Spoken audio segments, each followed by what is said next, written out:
Hey everyone, we're going to look at a pretty quick one here, number 2 in section 3.3, where we're learning about both the product and quotient rule.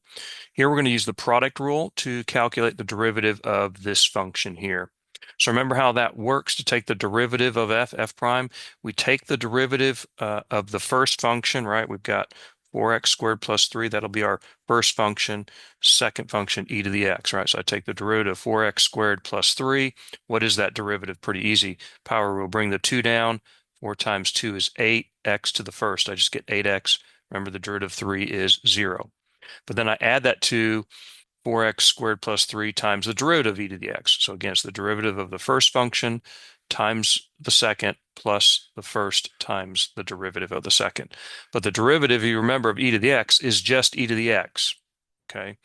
So that's that special rule, easy to remember, but we'll talk more about the derivatives of the general exponential functions later.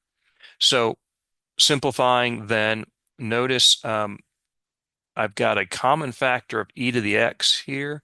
So I'm going to go and factor that out, leaving 8x here, and of course 4x squared plus 3 here. And then I can, if you want to, rewrite this polynomial in descending order. Either of those answers should be fine. There's the derivative of that function. Okay, so again, we need the power rule to be able, sorry, product rule to be able, and power rule, but we need the product rule in order to do this one. I hope this illustrates that nicely.